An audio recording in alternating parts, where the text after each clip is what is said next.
Seja muito bem-vindo, seja muito bem-vinda a mais uma aula, nossa terceira aula, onde nós vamos te explicar como preparar o seu arquivo corretamente, tá? E aí tem três pontos principais, que um é a remoção do fundo, dois, ferramentas de trabalho, qual software você vai utilizar, e o três são as especificações adequadas. Você vai ver que é uma aula bem rápida, depois na parte prática você vai conseguir entender um pouquinho mais, mas eu já quero trazer algumas coisas importantes. Então, primeiro, você precisa escolher qual é a ferramenta que você vai utilizar. A gente recomenda três ferramentas aqui, que é o Photoshop, Canva ou CorelDRAW. A que a gente usa aqui é o Photoshop, é a que a maioria dos nossos clientes utilizam também, porque ela tem uma variedade, ela tem amplas opções de coisa ali que você pode estar utilizando para você ter uma facilidade na hora de digitar, régua, enfim, uma série de coisas ali que ajudam muito na hora da produção. Quer dizer que não dá para você utilizar o Canva, o CorelDRAW? Não, dá para você utilizar essas ferramentas também, mas a mais recomendada, que a maioria dos nossos clientes utilizam, acaba sendo o Photoshop. Mas, se você for iniciante, de repente você tiver alguma dificuldade, o Canva ele atende muito bem também, salvo algumas exceções que você precisa entrar para um Canva Pro ali, né, pagar, e o CorelDRAW é a que é menos utilizada, mas que dá para você utilizar também. A gente vai passar nas próximas aulas, a gente vai mostrar como que você vai fazer a parte de preparação dos seus arquivos em cada uma delas, tá? Mas uma coisa que você precisa ficar atenta, que é o principal, é o fundo transparente, tá? Você precisa deixar um fundo branco, né? Sem nada, um fundo realmente transparente ali para você conseguir, quando você for mandar o material, por exemplo, para a gente, ele esteja da melhor maneira possível para que não saia com uma qualidade ruim, tá? E aí, para isso, existem algumas maneiras que eu vou te mostrar aqui como que você pode utilizar.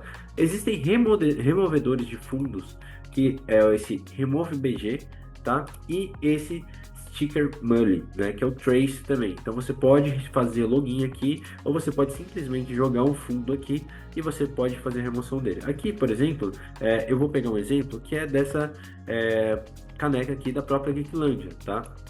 Eu vou vir aqui, vou clicar nele, e aí é uma coisa muito legal, quando tem essa extensão aqui, ó, eu vou deixar o nome para vocês, que vocês podem baixar depois, que ela é uma extensão para você salvar a imagem de acordo com o formato que você quer. Então você vê aqui, ó, que quando eu clico, eu tenho salvar a imagem como PDF, salvar como JP, PNG ou WebP. Isso facilita bastante na hora da gente escolher a imagem. Então vamos supor que eu vir aqui, salvei a imagem, eu posso vir aqui em fazer upload ou simplesmente arrastar ela. Eu vou pegar ela aqui da minha outra tela e vou arrastar ela para cá, ó.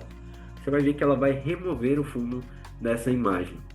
Ó, legal, removeu, já está pronto aqui de repente para a gente utilizar. Óbvio que aqui é uma caneca. Normalmente quando a gente vai remover um letreiro, um logotipo, enfim, uma estampa, alguma coisa nesse sentido, vai ficar mais fácil. Caneca ele remove de uma maneira. Nesse daqui é a mesma coisa, você só precisa fazer um login.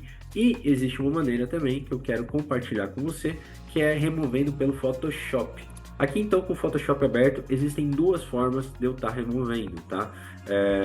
Você vê que aqui ele está com fundo branco, ó, ele não tá, o fundo não está removido. E aí, quando eu clico na imagem aqui, ele tem uma opção, já os Photoshops mais atuais, de você remover o fundo direto. Ó, coloquei remover fundo, selecionei essa opção, ele já vai remover. Aqui, ó, já removeu o fundo. Óbvio que quando eu jogo no fundo branco, ele não fica perfeito. Então eu preciso vir e dar uma alteradinha aqui também, né? Então vou passar uma borracha, alguma coisa. Então você vai fazer o processo de tratamento da imagem, tá? Agora existe uma outra maneira também, que é a mais clássica que as pessoas conhecem, que é varinha mágica. Então, ó, você vê que aqui ela tá pegando basicamente tudo. O que que eu posso fazer? Eu posso vir aqui e vamos reduzir para 20, por exemplo, a tolerância aqui em cima. Aí eu vou removendo, ó, vou segurando o Shift, opa, pegou um pouquinho mais do que eu queria, aqui legal, opa, bacana. E você vai fazendo isso manualmente. Venho aqui, opa, deixa eu selecionar a imagem correta, pronto, já removi também. Então você vai removendo e você vai fazendo o tratamento da imagem, tá? Esse é um outro processo, você pode aprender isso em uma série de vídeos aí no YouTube, mas essas são as formas de você remover a, a imagem ali, né? Remover o fundo para você tê-lo da melhor maneira possível. Óbvio que eu estou fazendo com uma caneca, é mais difícil, mas quando você vai com uma logo, por exemplo, isso fica muito mais fácil porque são menos cores, né? Aqui tem muita cor, por quê? Porque tem o fundo, tem o notebook, tem, enfim, tem outras coisas aqui na mesa, então fica um pouquinho mais complicado, mas quando você vai fazer com logo, fica mais fácil, tá? Então, voltando aqui, o que que a gente precisa ter? A gente precisa ter um fundo transparente, a gente precisa ter uma resolução de 300 dpi, tá? Depois a gente vai mostrar como que faz isso na prática. Formatos aceitos são formatos em PNG, com fundo transparente, ou PDF, fechado, sem camadas. Sempre evite arquivos Adobe Illustrator, CDR ou próprio Photoshop também, tá? Espaçamento precisa ser adequado, você vai entender o que eu estou falando de espaçamento na próxima aula. E as cores sempre em CMYK. Por quê? Porque dá uma maior fidelidade na impressão, tá bom?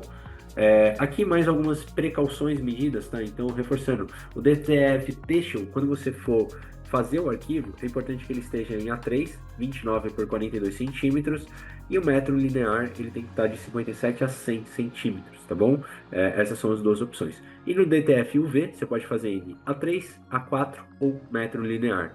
A4, 28 por 21, A3, 28 por 42, metro linear, 28 por 100.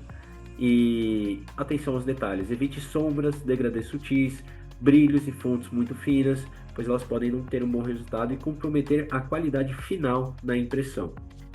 Agora eu quero abrir um arquivo rápido aqui para vocês terem uma ideia aí de arquivos que já estão sem o fundo, ou seja, já estão mais prontos para a gente levar ele para fazer o preparo dentro do Photoshop, do Canva ou do próprio CorelDRAW, tá?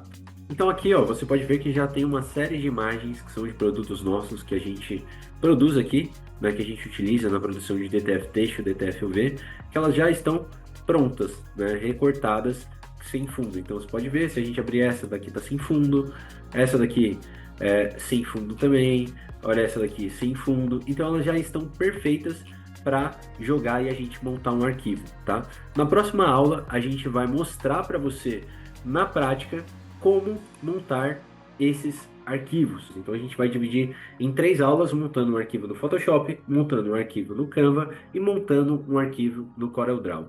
Grande abraço e eu vejo você na próxima aula.